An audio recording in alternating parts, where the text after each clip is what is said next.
Boa noite, gente. Tudo bem com vocês? Tô doido pra mexer nesse brinquedinho aqui, mas eu tô com medo de derrubar. Pode sentar aí, senta aí em nome de Jesus. Meu nome é Jairo, sou um dos pastores dessa casa. É um prazer estar com você, tá bom? Espero que esteja já sendo um culto incrível para a sua vida. Abra seu coração, tá? E deixe Deus falar contigo. Amém? Gente, a gente está numa série, na terceira parte dessa série. Como é o nome dessa série? Mas tem um pedacinho no final. Descontrole.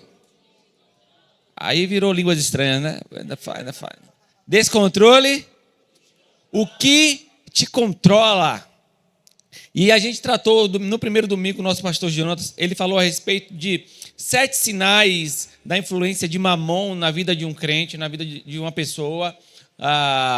E tudo aquilo que te faz reter, tudo aquilo que te faz... Você quer tirar uma foto? É? Ah, bom. Tira a foto, irmão, em nome de Jesus. Vai. Capa de Insta aí, né? É isso, vai pro filho. Agora sim. Espera aí que eu vou lá olhar para você. Cadê? Gente, então a gente tá... Eu tava onde mesmo? Primeiro domingo a gente tratou sobre 7 sinais da influência de Mamon. E o que é Mamon, gente? Mamon é um espírito contrário ao Espírito de Deus.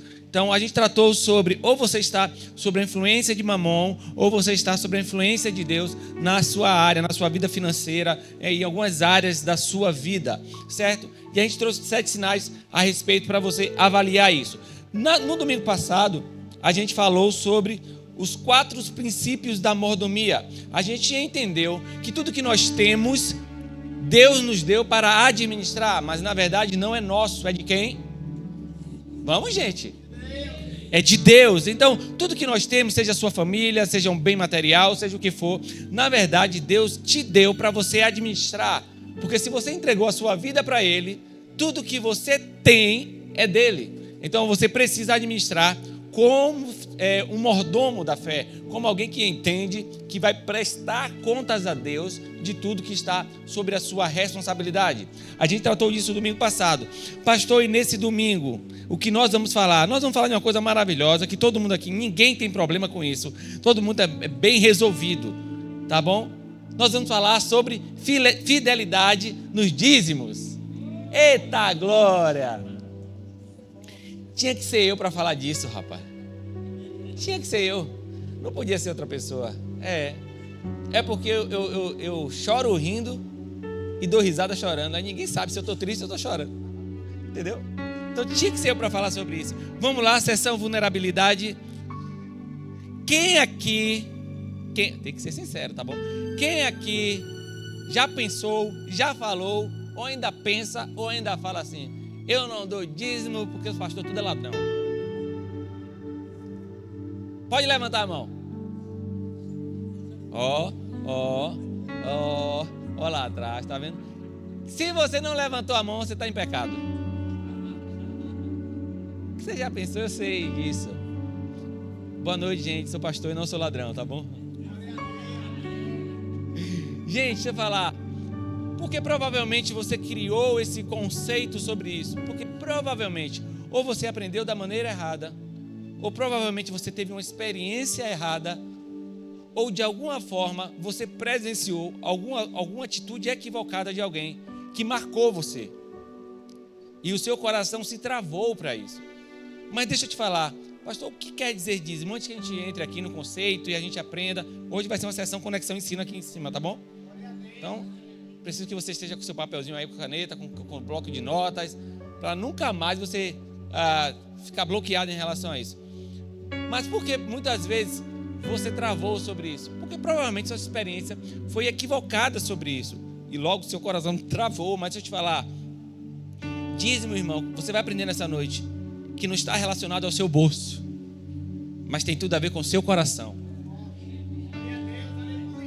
Dízimo não tem a ver com o quanto está no seu bolso, mas tem a ver aonde está o seu coração. Por que eu estou dizendo isso? Porque a primeira coisa que eu vou te fazer agora é um comando, tá bom, gente? Se você chegou aqui agora, pode ficar tranquilo, guarde sua bolsa, mulheres. Pode guardar sua bolsa, ninguém vai te pedir dinheiro. Guarde sua bolsa. Homens, guarde sua carteira. Pode fechar o aplicativo do banco, você que estava abrindo aí. Ninguém vai pedir dinheiro para você. Ninguém vai pedir dinheiro. Sabe por quê? Eu sei, meu irmão, que o que mais tem hoje é abusos. E eu sei que as pessoas cometem abusos nessa área. Mas deixa eu te falar, aqui você não vai comprar o lenço ungido. Você não vai pagar pelas 5 letras de Jesus. O sal, você não vai precisar comprar. Mais o quê? Gota do milagre, água do milagre. Deixa eu te falar, você não vai fazer nada disso aqui. Pastor, então você vai falar sobre o quê? Eu vou falar sobre o nosso coração. Aonde está o seu coração, ali está o seu tesouro. E a gente vai tratar isso, você vai perceber que vai ser um momento leve nosso. E você vai crescer nisso. Então, se você está visitando a nossa casa pela primeira vez também, eu tenho um convite para você. Destrave o seu coração, porque talvez hoje você escute sobre dízimo como você nunca escutou na sua vida. Amém? E Deus vai abençoar você. Pastor, o que é dízimo? Eu entendo que dízimo é uma prova de fidelidade. Uma prova de fidelidade, irmão. Irmão, deixa eu te falar. Quem aqui é casado? Levanta a mão, tá com medo? Pelo amor de Deus. Deixa eu te falar, irmão. Deixa eu falar uma coisa para você. Por que eu tenho que provar a Deus a minha fidelidade? Deus vai mudar se eu provar a minha fidelidade? Não. Mas como eu falei, você vai provar o seu coração a Deus. Entenda, você é casado e você fala para sua esposa todo dia: meu amor, eu te amo. Eu espero pelo menos que você fale, né? Meu amor, eu te amo, eu te amo, eu te amo. Só que você só fica falando. Você nunca dá um presente para sua esposa. Uma hora ela fala: você me ama nada. Tu ama nada, pô. Tu ama de boca para fora, irmão. Você não ama nada. Ó, meu amor, o meu tempo é todo seu. Aí ela olha para você: tá bom, então me dá sua sexta-feira, né? Me dá sua segunda. Eu não quero a semana toda. Só separa um dia da semana e passa o dia todo comigo. Sabe, irmão? Porque uma coisa é eu dizer para a pessoa: meu tempo é todo seu. Mas na hora que a esposa ou o marido: não, me dá um dia da semana. Aí você não tem para dar. Então, é inevitável. Imagina um filho. Você tem um filho, aí todo: ô meu filho, eu te amo. Aí chega o aniversário dele, você não dá nada. Ô meu filho, eu te amo. Aí o abençoado faz umas coisas boas lá, passa de você também, não dá nada. Aí chega o dia das crianças, você não dá nada. Numa hora ele fala: meu pai, tu me ama nada. Você nunca me deu nenhum carrinho de bate-bate. Nada, carrinho de bate-bate é velho, né? Nossa, é o que agora, gente, mesmo, hein? É só PS5, né? Bob. Tem até música, né? Como é a música do Bob Good? Bernardo canta isso todo dia, rapaz. Só ele canta assim: meu pai, pega a toalha. Então, irmão, todos os seus relacionamentos, irmão, você precisa provar. Se você ama de verdade, de alguma forma você prova. E quando você prova para a pessoa, na verdade, você está provando para você que você ama. Com Deus não é diferente, irmão. Com Deus funciona da mesma forma. Agora a gente precisa entender qual é o que isso espiritualmente quer dizer para a nossa vida. Qual a influência que isso quer dizer para a nossa vida? Eu sei que provavelmente você aí que já passou da época da escola, está na faculdade, enfim, você na sua escola não teve aquela matéria lá de orientação financeira. Deveria ter essa matéria na escola, né? Mas provavelmente não teve. Provavelmente seus pais não te ensinaram. Eu, pelo menos, não fui ensinado sobre isso. Nem pelos meus pais. Eu tive que aprender na Tora, eu tive que buscar. E estou aprendendo até hoje. Então, pastor, por que você está falando isso na igreja? Porque a igreja é um lugar de a gente ensinar a todos nós sobre tudo. A gente não fala só de finanças, irmão, mas a gente fala de vida sexual. A gente fala de vida emocional. A gente fala de vida familiar. A gente fala de santidade. A gente fala de entregar a vida para Jesus. A gente fala de mudar de vida. Enfim, a igreja é esse lugar que a gente potencializa cada um de nós para viver melhor essa vida, irmão. É por isso que nós estamos tratando sobre isso. E no final das contas, você vai perceber que a última coisa, talvez, que a gente falou ou está se importando, é com os recursos financeiros, irmão. Mas, de fato, aonde está a sua fidelidade e o seu coração? Estão comigo? Quero ler um texto para vocês, que está lá em Malaquias 3,6. Se você está anotando, eu queria já te dar uma dica, tá bom? A palavra de Deus, ela é separada, ela é dividida em dispensações, em alianças. Então, de acordo com a aliança que nós estamos lendo o texto, a gente vai entender o contexto para quem está sendo dito e se cabe para nós ou não. E dentro do contexto do que está sendo dito, às vezes tem princípios que, independe da aliança, se aplica até hoje. Entenderam?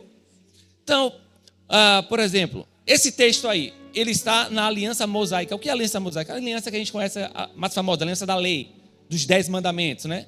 Quem já assistiu a novela aí? Dos 10 mandamentos. Pronto. É essa aliança que esse texto está. E debaixo dessa aliança, tudo o que Deus estabelecia era condicional. Ou seja, eu precisava obedecer para Deus me abençoar. Se eu não obedecesse, Deus não me abençoava e, além disso, tinha uma maldição sobre mim. Estão comigo? Então, quando eu não obedecia a um mandamento, uma lei, além de Deus não me abençoar, eu era maldito. Essa é a dispensação que esse texto aí que a gente vai ler está escrito. Vamos ler o texto? Estou tentando ser didático, tá bom? Às vezes eu não consigo, não. De fato, eu, o Senhor, não mudo. Por isso, vocês, descendentes de Jacó, não foram destruídos. Então, entenda, o texto está dizendo assim, eu não mudo. Isso é um princípio. Lembra que eu falei que independe da aliança? Tem princípios eternos que vai mudar a aliança, mas o princípio continua. Então Deus está dizendo, eu não mudo. Então se Deus não muda, independe da aliança. Ele não muda. Pode ser a da lei, pode ser a patriarcal, pode ser a da graça que nós estamos agora, pode ser qual for. Ele não muda, esse é o princípio. Por isso, eu não destruí vocês. Certo? Ele começa, Malaquias 3 começa dizendo isso no versículo 6. Agora, por que Deus está falando isso? Que não destruiu o povo porque Ele é um Deus que não muda. Porque Ele disse que Ele é longânimo, Ele é tardio em se irar. Mas Deus está irado aqui. E por que Ele não destruiu o povo? Vamos lá.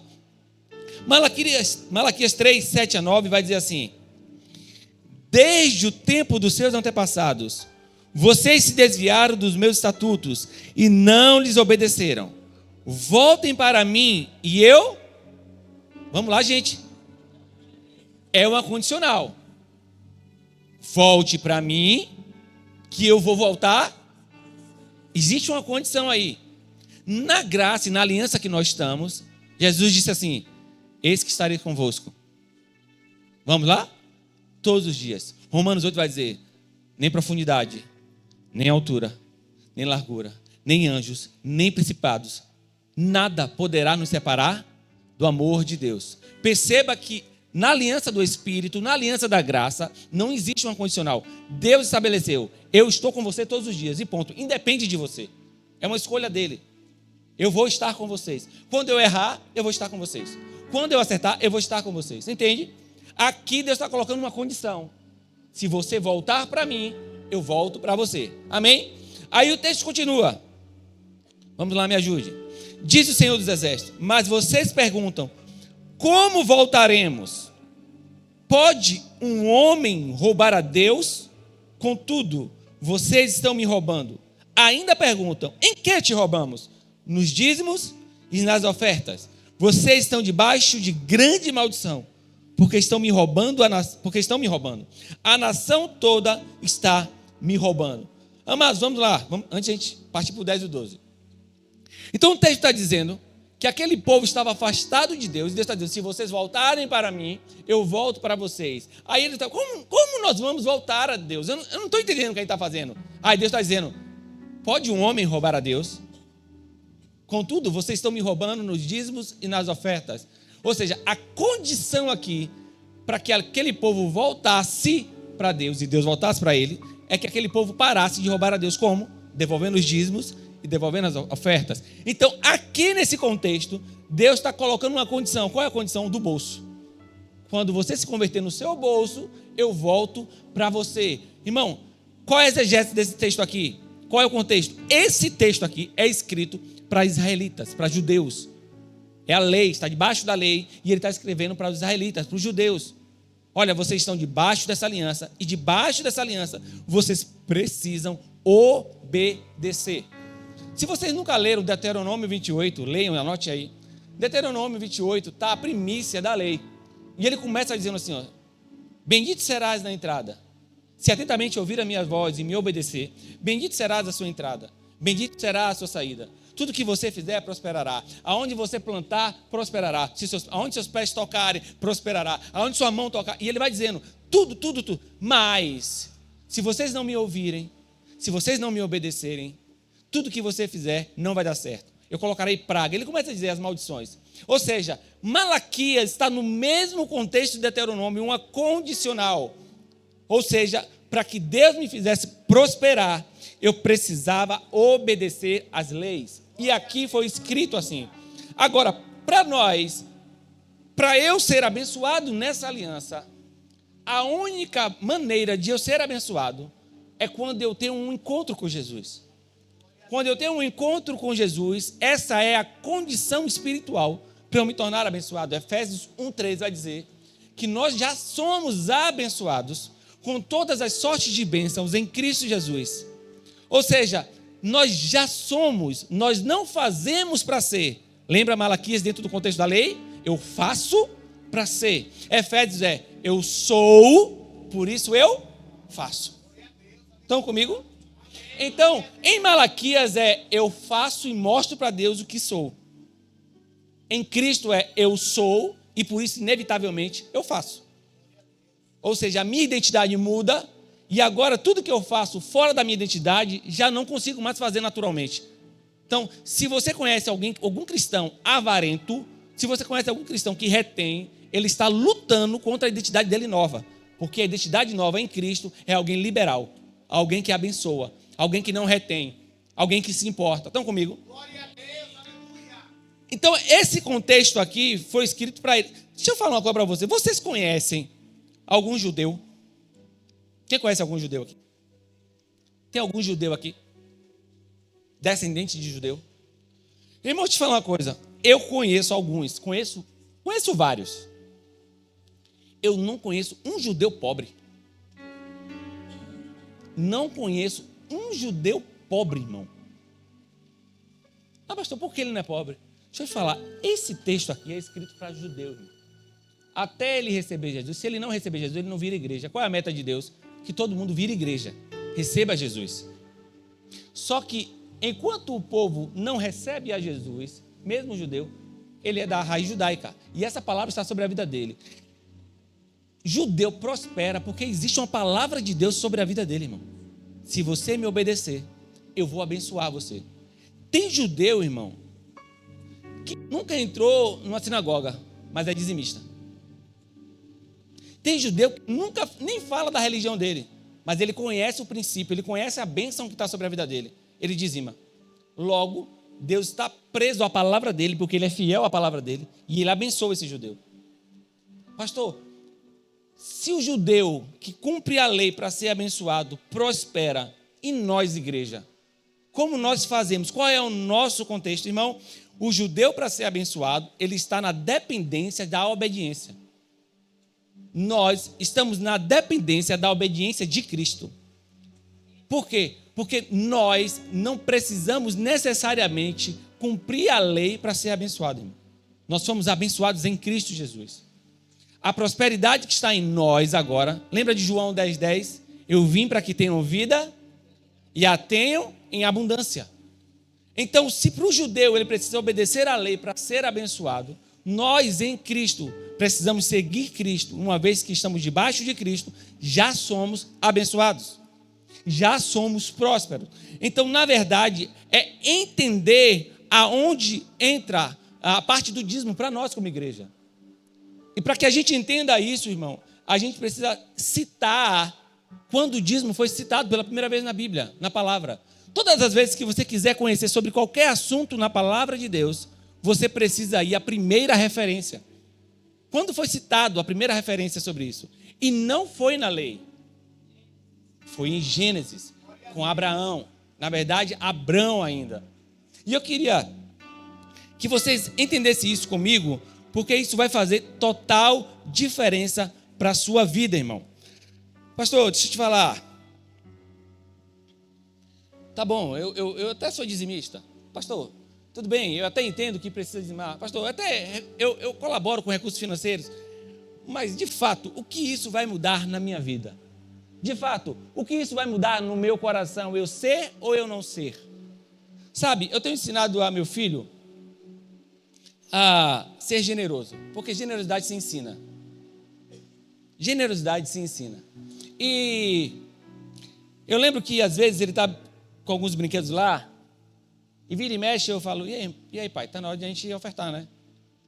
Está na hora de a gente entregar, está na hora de ofertar para a vida. Não, pastor. Ou não, pai? Pastor. Não, pai.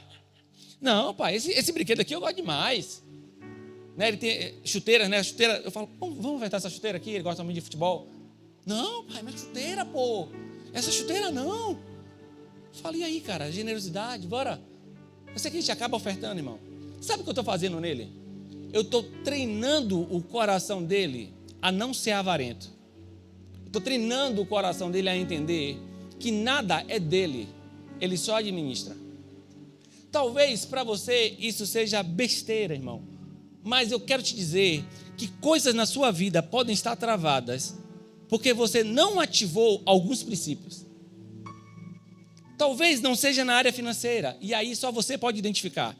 Mas coisas na sua vida não começou a acontecer ainda, porque provavelmente você travou um princípio espiritual. Quer ver, irmão? Alguém não tem um relacionamento legal. Alguém não consegue se dar bem com ninguém, irmão. No fundo, se você cavar aí, há algum princípio que não está sendo ativado, irmão. Há algo que feriu você, travou você. E o seu coração está travado de tal forma que você parou de praticar algum princípio. Logo, sua vida relacional está travada. Normalmente funciona assim, irmão. Então eu trouxe para nós aqui 3 pontos para a gente entender o que é dízimo para nós. E você vai perceber que tem muito a ver com a sua vida como um todo. A primeira coisa que eu queria falar para você é que dízimo é uma prova da minha fidelidade. Sabe, é uma resposta da minha fidelidade àquele que é digno de confiança, irmão. Irmão, toda vez que você ouvir falar a palavra dízimo na Bíblia, Deus está dizendo assim, eu estou testando o seu coração. Eu estou provando o seu coração. Eu quero saber onde está o seu coração. Não tem a ver com o meu vizinho. Não tem a ver com o cara da frente, nem com o cara do lado. Tem a ver com você. Todas as vezes que você vê o número 10 na palavra de Deus, é um teste. Lembra dos 10 mandamentos? Era um teste para o povo. Eu quero ver se esse povo vai me obedecer. Lembra das 10 virgens? Eu quero ver quais as 10 virgens que vai se manter de pé, fiel. Que vai manter o candelabro lá aceso, a luz acesa até eu voltar. Sabe? O número 10 está linkado a teste. Eu vou mandar para Faraó 10 pragas. E eu quero saber se Faraó vai continuar resistindo à minha presença. Então, todas as vezes que o número 10 aparece, na verdade, ele está testando o nosso coração. Porque fidelidade, irmão, só é testado com tentação. As pessoas falam assim para mim, pastor, eu sou fiel demais à minha esposa. Eu sou fiel demais à minha namorada. Eu sou fiel demais a uma vez, imagina uma pessoa chegar para mim e falar assim, pastor, sabe, eu nunca traí a minha esposa. Eu falo, uau, que massa, parabéns, cara. Continue assim. Mas onde tu mora? Não, eu moro numa ilha onde só tem eu e ela.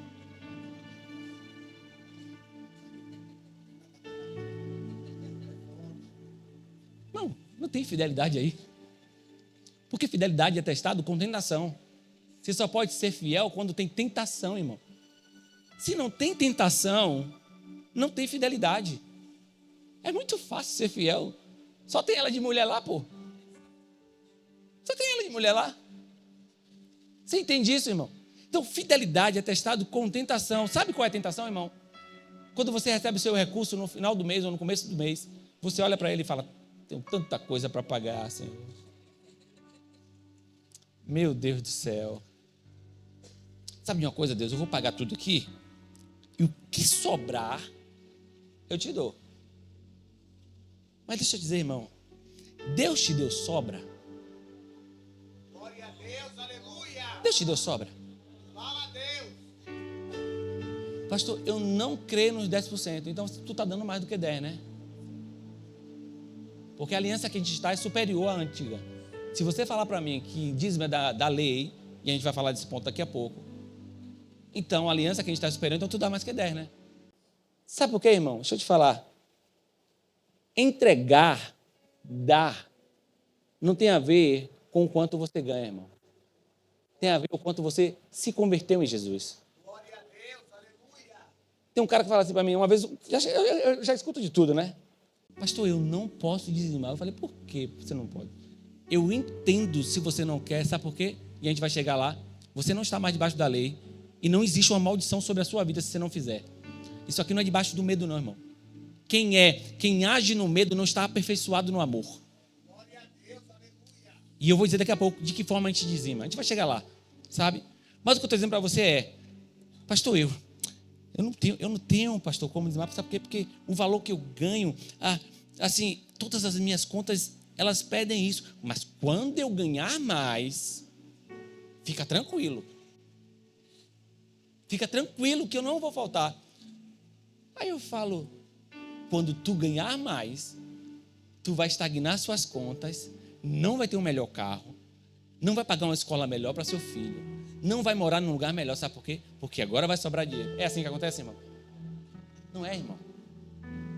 Você vive de acordo com o padrão de vida que você ganha. Se tu não dá agora, você não vai dar depois, irmão. Não tem a ver com o quanto você ganha, irmão. Tem a ver com o quanto você entendeu, o quanto você pode ser ativo no reino de Deus. Sabe? Então, fidelidade tem a ver com teste, com ser provado, irmão. Perceba, quem lembra da passagem que Jesus curou os 10 leprosos? Quantos voltaram? Quantos voltaram? O dízimo. Porque o dízimo sempre volta, irmão. O dízimo sempre volta. Quem é fiel de verdade pode ganhar R$1, pode ganhar 1 milhão. Quem é fiel de verdade ao Senhor, o dízimo sempre volta. Não importa o valor, irmão. O que importa é o nosso coração. Sabe, eu quero te ensinar nessa noite que você precisa aprender isso. Sabe, aqueles cabras que falam assim, ei pastor, vou casar. E quando eu casar, eu vou parar de trair a minha namorada. Você entendeu isso? Você entendeu como é que funciona? Ou seja, o cara não é fiel no namoro, mas quando eu casar, se preocupa não que eu não vou trair. Eu não consigo ser fiel agora, pô. Mas quando eu casar, sabe, pastor? Quando eu casar as coisas mudam, entendeu? A gente se comporta melhor, a gente fica mais sério. Quando os filhos vierem, então, tá doido. Aí eu sou um novo homem. Irmão, se tá traindo agora no namoro, vai trair no casamento. Não existe isso. Sabe por quê? Porque fidelidade está ligado a teste, irmão. Você precisa ser testado e provar que você é fiel. Então, é nos testes que a gente sabe onde está o nosso coração. Deus coloca essas coisas na nossa vida, irmão, para testar o nosso coração. Para saber onde está o nosso coração. Onde está o seu coração, irmão? Onde está o seu coração? Como tem sido a sua vida? As áreas da sua vida. Aonde você tem sido fiel nas áreas da sua vida? Glória a Deus, aleluia. Com quem o que você tem submetido na sua vida? Qual é a área da sua vida que requer fidelidade? Seja qual for, financeira, o que for, irmão. O assunto aqui não é só finanças, irmão.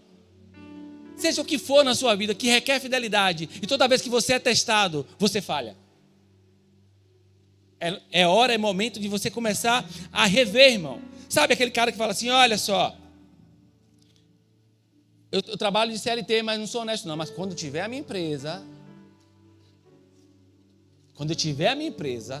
todo mundo vai ser fiel a mim. É assim que funciona, irmão? Meu irmão, independente da aliança, pode ser qual for, aquilo que você plantar, você vai colher. Sabe, a gente vai, às vezes, passa uns cabas por mim, eu vou falar assim, tudo bom, boa noite, mas a pessoa nem olha pra minha cara. Parece que está pisando em ovos.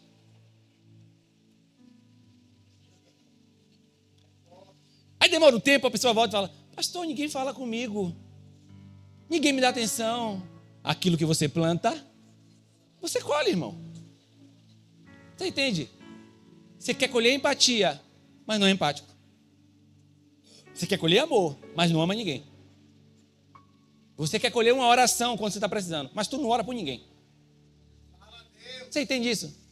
Você só quer colher, irmão, colher. Mas deixa eu dizer, na vida da colheita, antes tem uma plantação.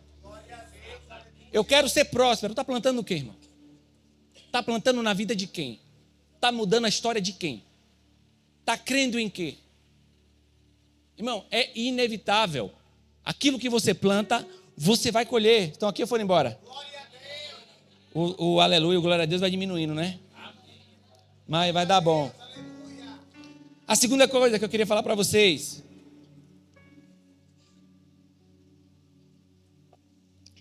Eu já tinha antecipado um pouco. O dízimo não é a lei de Moisés. Estava pregando essa ministração de manhã e terminou a pregação de manhã, não está nem aqui. E aí um rapaz da nossa casa, uma ovelha da nossa casa, me parou ali e fez: pastor, você estava falando sobre o dízimo não ser da lei.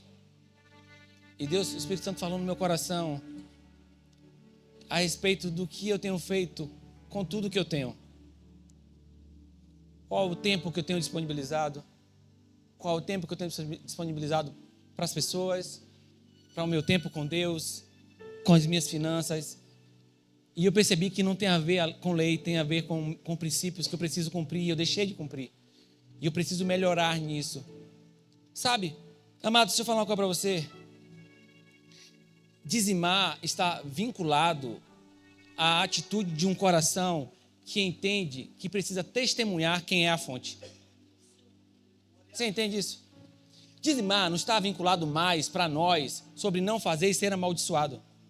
Até porque Deus não pode amaldiçoar aquilo que Ele abençoou. Você é abençoado, irmão. E Deus não pode voltar atrás porque Ele não muda. Então essa história de trazer o dízimo, porque se eu não trouxer o migrador, o cortador, o gafanhoto, o destruidor, tudo com dor, vai te pegar. Não caia nessa, irmão.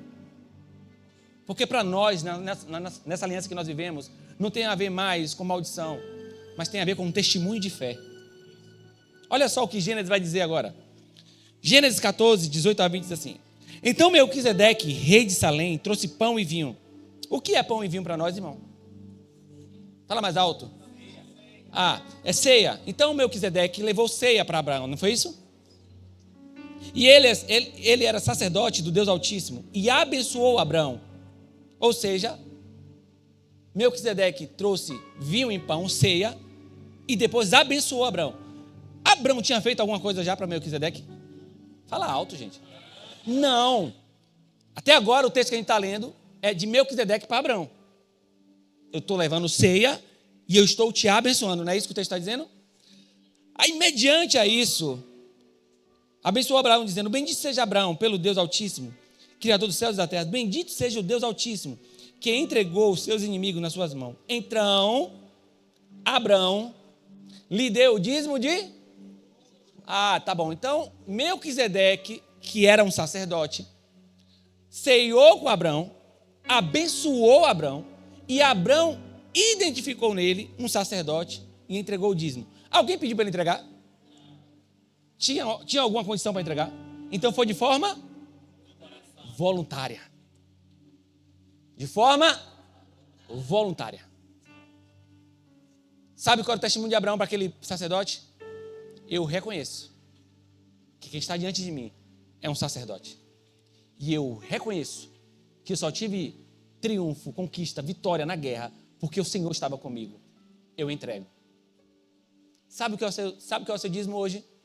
Eu reconheço que a minha fonte é o Senhor. Ninguém me pediu nada. Ninguém me cobrou nada. Ninguém impôs nada para mim.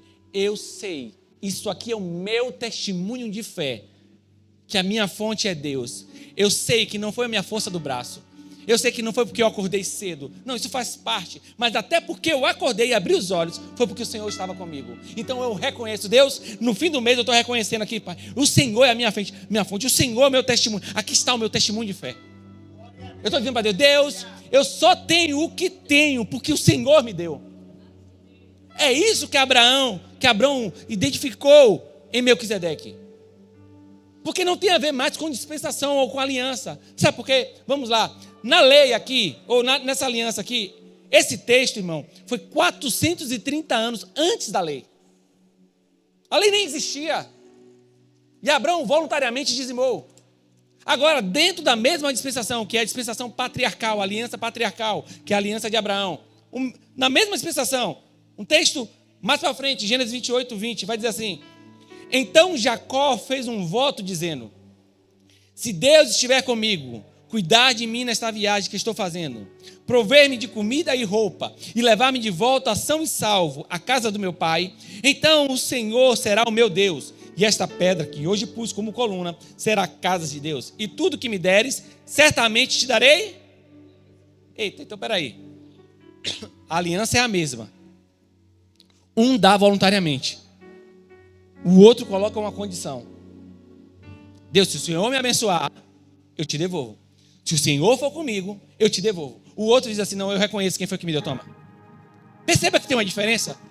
Não quer dizer então que é sobre aliança, irmão. Quer dizer que é sobre o coração. Você pode estar na aliança que for. Se o seu coração não é voluntário, não adianta. Se o seu coração não é liberal, nem adianta, irmão. Porque não tem a ver com a aliança, tem a ver com o nosso coração. Abraão e Jacó estão na mesma dispensação. Um dá voluntariamente, o outro coloca uma condição. Uma coisa eu sei: aquilo que você não consegue controlar, te controla. Aquilo que você não consegue ditar para onde vai dizer para onde você vai. Abraão se levantou e disse: não, eu reconheço quem é o Senhor. Eu reconheço que eu só venci porque o Senhor foi comigo. Eu só ganhei, eu só triunfei, eu só tive vitória porque o Senhor estava comigo. Toma, é seu. Jacó coloca uma condição: se o Senhor for, já não é fé, é barganha. Se o Senhor me der, se o Senhor fizer, sabe o que é fé, irmão? Deus, não importa, eu tendo ou eu não tendo, se chegar na minha mão é seu. Tudo que chegar na minha mão, pode ser meu tempo, pode ser meus dons, pode ser meus talentos, pode ser recursos financeiros, eu não vou reter. Foi o Senhor que me deu. Bom, não tem a ver com dispensação, não tem a ver com aliança, mas tem a ver com o coração. Tem a ver com o nosso coração, irmão. Quando a gente aprende isso, a gente começa a enxergar algumas chaves na palavra de Deus que mudam a história das pessoas. Lembra de Pedro? Pedro tem um problema sério com a sua personalidade. Pedro é um cara grosso, altivo, não se controla. E agora ele está cortando a orelha de um soldado que foi buscar Jesus. Sabe por que eu estou falando isso, irmão? Porque tem coisas que para ser ativado na nossa vida, você vai ter que deixar Deus tratar você. E talvez tudo que eu estou falando para você, no seu coração está caindo como dinheiro de novo, pastor. Você não entendeu que eu já falei várias coisas aqui. Mas quando você abre o seu coração e fala: me ensina, Espírito Santo. Eu posso estar falando do que for aqui, o Espírito Santo vai te ensinar, irmão. Pedro está lá no jardim, corta a orelha de um soldado porque foram buscar Jesus. Jesus dá um comando a Pedro: guarda a espada. Tem um propósito a ser cumprido. A palavra diz que Jesus, quando volta, tem um encontro com Pedro. Jesus olha para Pedro, começa a tratar o coração de Pedro. Pedro, tu me amas? Se tu me amas, eu vou parafrasear, tá bom, gente? Não corta mais a orelha, mas apacenta o meu rebanho. Pedro, se tu me amas, se eu te falar, você não derruba mais ninguém, você levanta. Começa Atos, primeira coisa que acontece, Pedro levanta o paralítico. Nós vamos para Paulo. Paulo é aquele homem que aprendeu a viver na escassez e na abundância. Filipenses vai dizer assim: eu sei viver na escassez e na abundância, eu tudo posso naquele que me fortalece.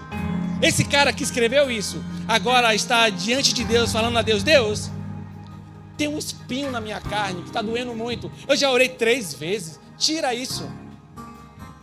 Aí Deus responde assim: tu não escreveu sobre graça? Tu não ensinou sobre graça? Então a minha graça te basta. Começa a viver. É Deus falando assim: eu vou ativar no seu ministério, você começar a viver e ativar aquilo que você falou, irmão. Nós vamos para Jesus. Você sabia que Jesus, quando veio à terra, recebeu o nome de Jesus? O nome dele ainda não era o mais poderoso. Era só o nome terrestre. Só o nome que foi dado a ele, Jesus. Qual é o nome da criança? Jesus. Só que Deus precisava ativar algo para liberar algo para a vida dele. Então, Filipenses 2 vai dizer assim: não sendo como usurpação, ser igual a Deus. Ele abriu mão da sua divindade e, se tornando obediente, foi obediente até a morte, e morte de maneira que Deus o exaltou e deu a ele o nome que está acima de todo nome. Opa! Então quer dizer que Jesus recebeu um nome quando estava acima de todo nome, quando entendeu que precisava ativar algo, o quê? Obediência. Pelo fato de ele obedecer até o fim. Então o texto continua dizendo: por isso, todo joelho vai se dobrar e toda língua vai confessar que Jesus Cristo é o Senhor. Irmão, por que eu estou te falando isso? Porque o Espírito Santo muitas vezes vai tocar em áreas da sua vida que, para ser ativada, você vai precisar destravar. Qual é a área da sua vida? É financeira? Você retém demais? Qual foi a última vez que você fez uma loucura por alguém? Qual foi a última vez que você, de repente, chegou o salário lá do mês e falou: não vai ser meu, vai ser de alguém aqui, eu vou ofertar na vida de alguém? Qual foi a última vez? Qual foi a última vez que você olhou para a igreja local que você congrega e fala: eu vou abençoar aquela igreja, eu não vou só dar o dízimo, eu vou dar além? Qual foi a última vez que você orou pela vida de alguém e falou: não, Deus está me impulsionando a fazer uma loucura aqui pela fé, eu vou fazer? Irmão, aquilo que você não ativa, não destrava. Tem pessoas querendo viver coisas extraordinárias com Deus, fazendo a mesma coisa, não vai viver. Quer viver coisas novas? Comece a fazer coisas novas. Quer viver um destravar de Deus? Comece a ativar aquilo que está travando a sua vida, falando: olha, você tem me travado, eu vou ativar um princípio aqui, para você não me travar mais. Quando você começa a ser generoso, irmão, e aqui eu estou falando de todas as áreas, não só de dízimo, irmão. Dízimo é o primeiro passo. Se você não está disposto a dar o primeiro passo, provavelmente você não vai dar o segundo, irmão. Irmão, deixa eu te falar, já dizimei endividado, já dizimei com dinheiro sobrando, já dizimei apertado. Dízimo para mim não é problema, irmão. Eu sempre falei para Deus: Deus, que eu nunca perca o coração. Não é sobre isso não, irmão. Quantas vezes eu ofertei lá atrás, irmão, e não tinha nem o dinheiro do transporte? Eu sei que tem gente aqui que já fez isso, irmão. Vai para casa como? Eu nem sei, Deus mandou dar, eu estou dando. Por quê? Porque um coração liberal. Você precisa destravar algumas coisas para viver o sobrenatural, irmão. Você precisa sair dessa zona de conforto, desse lugar, dessa zona que pode travar o que Deus tem para você, irmão. Lembra que eu falei de meu filho sobre ofertar? Quando chega recurso na mão dele, às vezes chega a 10 reais, 20 reais. A gente fala: filho, vamos dizimar. Pai, é R$1, pai. Talvez você pense assim: pastor, é R$1, pastor. É, realmente, talvez R$1 não mude a realidade financeira e não impacte na nossa vida financeira como igreja. Mas não é isso, irmão. Não é sobre impactar ou não impactar na vida financeira da igreja. É sobre impactar o seu coração. Eu falo para ele: é R$1, R$2. Talvez você pense que não faça diferença para a igreja. Mas não quero que faça diferença para a igreja só. Eu quero que faça diferença para o seu coração. Porque se você está dizimando com R$10, quando tu começar a ganhar 1 milhão, você vai dizimar, irmão. Você vai ofertar, você vai ser generoso. Sabe? É um princípio sendo ativado no coração, irmão. Irmão, isso, generosidade se ensina. Se ensina, irmão. O que você tem acumulado para você? Gênesis 2 vai dizer: eita, tempo bom, Jesus. Gênesis 2 vai dizer que Deus criou todas as árvores e diz para Adão: coma de mais uma árvore, você não pode. Aí uma vez o cara perguntou: pastor, por que Deus não tirou essa árvore de lá, pastor? Tinha acabado o problema. Comia de tudo, a gente não estava aqui. Eu não estava com as pernas doendo, que eu corri sábado. Estava tudo bem, não tinha cansaço, estava maravilhoso, pastor. Mas deixa eu te dizer uma coisa, irmão. Quem ama de verdade tem que te dar a opção de rejeição. Se alguém diz que te ama, tem que te dar a opção de não querer amar. O que Deus estava fazendo com Adão é: eu te dou de tudo. Aquela árvore ali é minha. Não cabe a você. Eu te dou de tudo, inclusive da árvore da vida. Quem é a árvore da vida, irmão? No jardim, Deus estava dizendo para Adão: Jesus está com você lá, Ele é a vida. Você não precisa dessa árvore. Se alguém diz te amar, irmão, tem que ter a opção de escolha todos os dias. Deus deu a opção de escolha para Adão, e Adão escolheu rejeitar Deus. Adão escolheu tocar naquilo que era de Deus. Sabe o que eu entendo? Eu entendo que Deus nos deu de tudo. Em uma área da nossa vida, financeira agora falando, Ele disse: separe, é meu. Como isso? Assim como Ele separou você. O que é ser santo? É ser separado. Assim como Ele separou você e falou: agora não viva de acordo com o sistema, mas transforme a sua mente para viver a boa, perfeita e agradável vontade do Pai. Ele está dizendo assim: eu separei você. Então, se estão banalizando a fé, eu não vivo de acordo com o sistema, não banalizo a fé. Se estão fazendo o que querem, eu não vou viver como alguém que faz o que quer. Não. Eu sou separado, eu sou santo, eu me separo dessas coisas. Assim como Deus te separou dessas coisas, Deus está dizendo: então separe também o que é meu, não toca no que é meu. Reconheça em todos os seus caminhos. Provérbios vai dizer assim: reconheça-me em todos os seus caminhos, e eu vou endireitar as suas veredas. Sabe, Deus está nos chamando, irmão, para reconhecer Ele em todos os caminhos. Terceiro e último ponto: Jesus é bom e o diabo não presta. O dízimo é uma prova de atrair bênçãos. Pastor, eu não entendo assim. Em nome de Jesus, nessa noite você vai entender que não tem a ver com finanças. Vamos ler Hebreus 7. Hebreus 7 diz assim, ó: considerem a grandeza desse homem, até mesmo o patriarca Abraão. Hebreus, nova aliança, aliança da graça, apontando para Gênesis que a gente estava lendo lá, lembra? Considerem a grandeza desse homem, até mesmo o patriarca Abraão lhe deu o dízimo dos despojos. A lei requer dos sacerdotes entre os descendentes de Levi que recebam o dízimo do povo, isto é, dos seus irmãos, embora estes sejam descendentes de Abraão. Esse homem, porém, que não pertencia à linhagem de Levi, recebeu o dízimo de Abraão e abençoou aquele que tinha as... Sem dúvida alguma, o inferior é abençoado pelo superior. No caso dos levitas, quem recebe o dízimo são homens mortais. No caso de Melquisedeque, quem recebe é aquele que se dá testemunho que vive. Vamos lá. Abraão reconheceu Melquisedeque, sumo sacerdote. Ele não tinha ascendentes nem descendentes. Não tinha pais e nem mães. Ele não tinha nem atrás e nem à frente. Ele não tinha ninguém, só era ele. Era uma figura de Jesus. Abraão viu Jesus. Jesus não tem ascendentes e nem descendentes. Jesus não vem da tribo de Levi, que era a tribo que recebia os dízimos na lei. Jesus vem de Judá. Então, assim, é da tribo de Judá.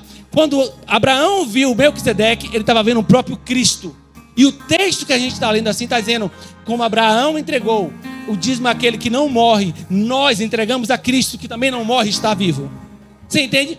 Aí ele está dizendo assim, ó: abençoou aquele que tinha as promessas.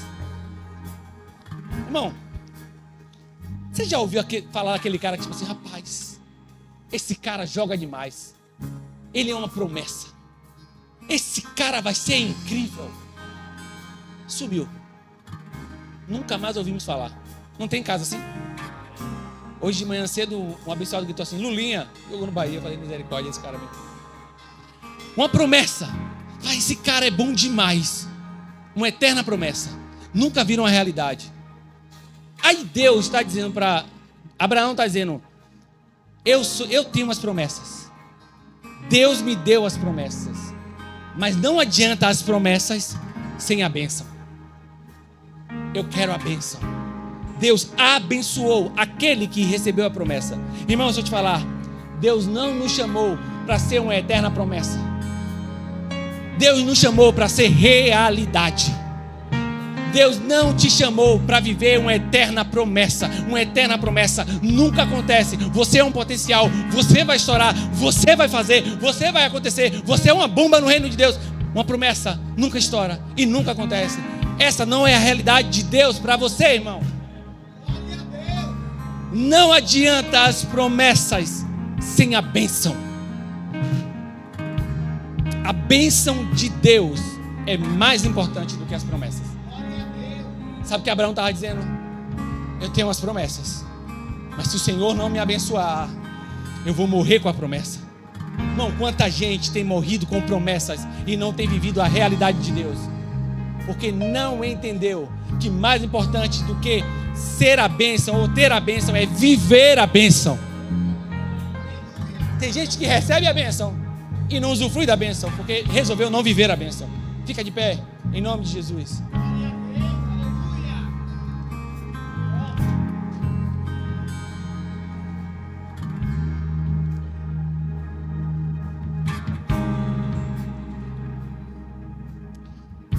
Pastor,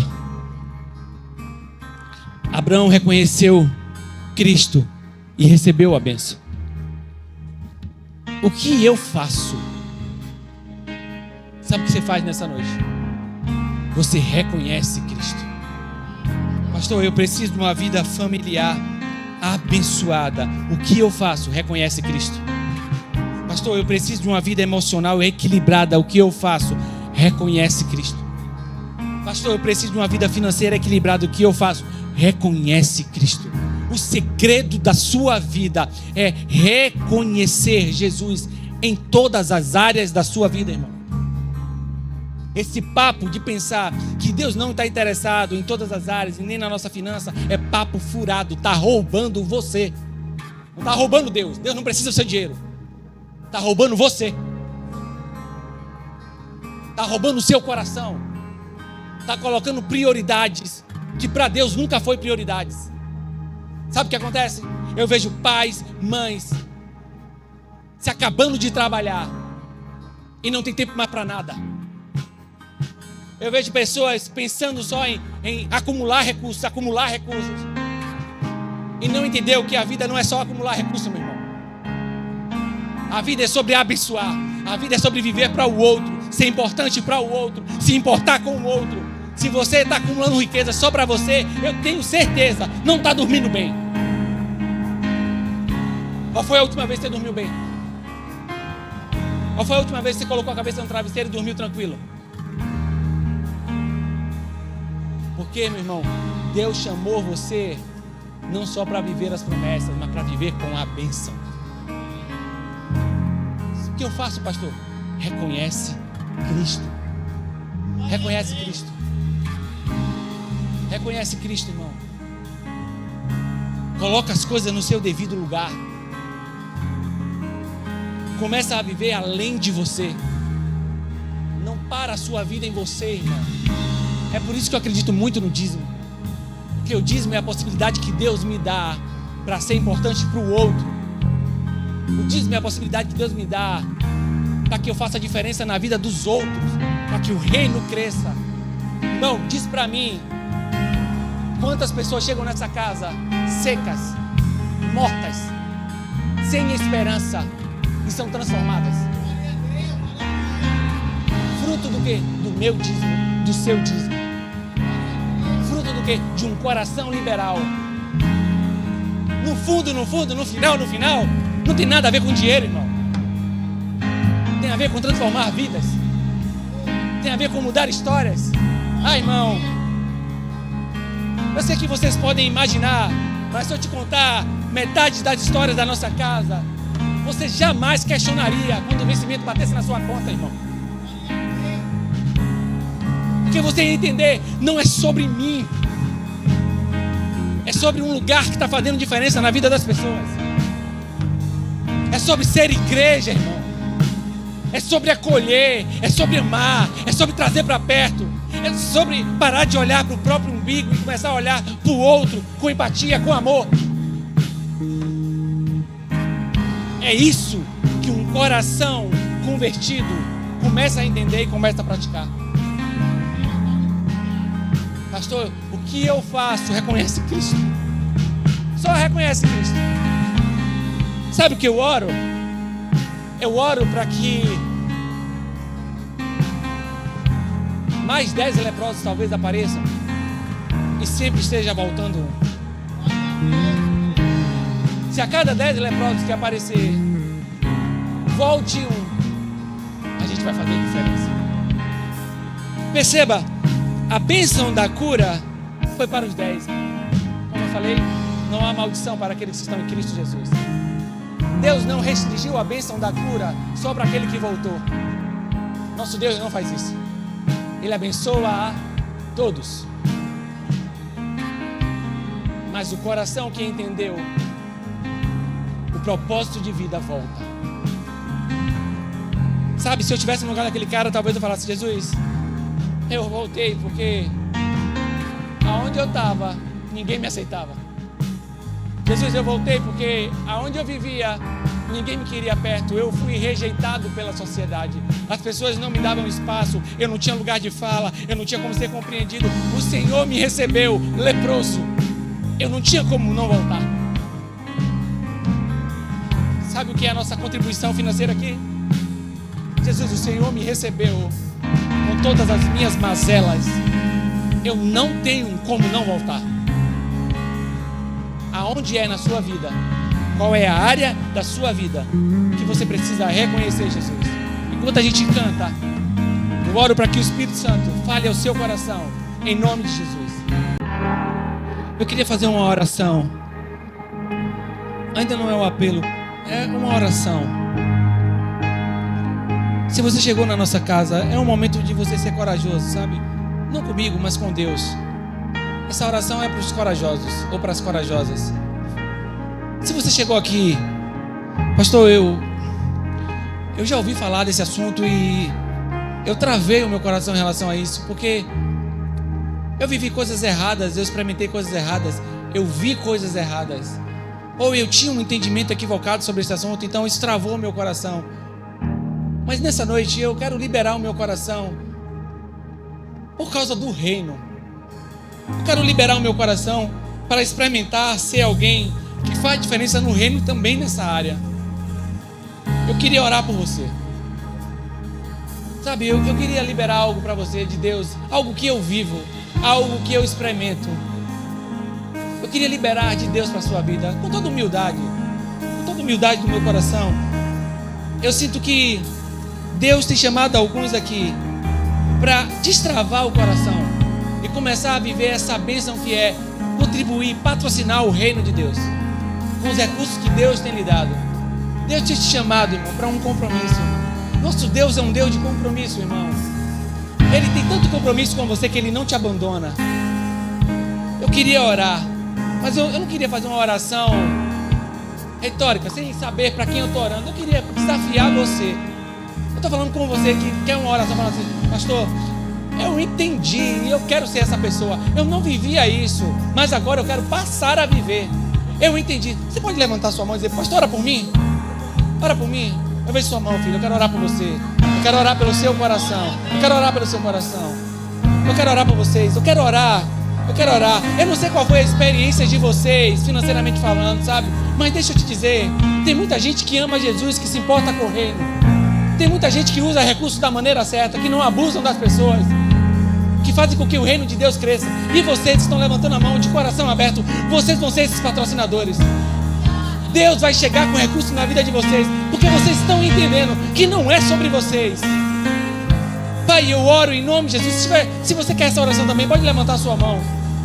Pai, eu oro em nome de Jesus por um destravar na vida dos seus filhos que levantaram a mão agora. Pessoas que entenderam nessa noite que dízimos e ofertas não está relacionado a fins próprios, a fins pessoais, mas mudar a vida de alguém, transformar a vida de alguém, seja pela igreja local, ou seja ofertando diretamente na vida de alguém. que entenderam que dízimo se entrega na igreja, porque a igreja tem essa capacidade de mudar a vida das pessoas. Ah, Pai, eu oro em nome de Jesus. Recursos chegando na sua vida, filho. Recursos chegando na sua vida, filha. Deus abrindo portas, conectando você com pessoas. Você experimentando da bênção de Deus em cada promessa que Ele fez para você. Eu oro por isso, Pai, em nome de Jesus. Talvez você chegou aqui na nossa casa e você estava distante, desconectado. Você chegou na nossa casa e a sua vida estava fria espiritualmente. Você está longe de Jesus. Mas deixa eu te dizer uma coisa, Jesus não está longe de você. Ou você chegou na nossa casa e entendeu, não. Eu quero essa vida para mim, eu quero ser liberal. Eu não quero ser egoísta, eu não quero ser avarento. Eu quero ser alguém que abençoa. E para eu fazer isso, só com Jesus. Para mudar esse estilo de vida que eu estou vivendo agora, só se Jesus entrar na minha vida. Eu pensei, você está falando de 10%? Deixa eu te falar uma coisa, irmão. Jesus entregou 100%. Se às vezes nos 10 a gente barra, a gente para, Deus está te dizendo, eu entreguei 100%. Eu te dei de tudo, do melhor que eu tenho, eu entreguei para você. Jesus não se poupou, irmão. Jesus não deu uma porcentagem para a gente. Ele se deu por inteiro. É esse Jesus que quer mudar a sua história hoje. Então eu vou contar até 3. Se é você nessa noite falando para Jesus, Jesus, eu entendi, entra na minha vida, muda a minha história, eu te recebo, eu preciso do Senhor. Eu vou contar até 3. Se for você, levanta sua mão bem alto. Eu digo 1, eu vejo sua mão aí atrás. Eu digo 1. Eu vejo sua mão aí atrás também, querido. Jesus ama vocês. Eu digo 2, Ele se entregou 100%. E eu digo 3, quem é você? Além deles dois, mais alguém? Levanta sua mão agora. Levanta sua mão, eu vejo sua mão, filha. Eu vejo sua mão. Dá um abraço nela, dá um abraço nela. Dá um abraço nela. Mais alguém, mais alguém. Mais alguém volta. Mas eu estava distante, eu estava frio. Sabe, eu não estava mais me relacionando com Deus. Eu tive uma experiência com a religião. Eu não tive uma experiência com Cristo. Eu não tive uma experiência com a vida. Eu tive uma experiência com a religião. Mas nessa noite, eu quero voltar. Eu quero viver o que Jesus tem para a minha vida. Se você estava distante, quer voltar agora? Tem mais alguém? Volta agora. Volta hoje. Mais alguém? Aleluia. Aleluia.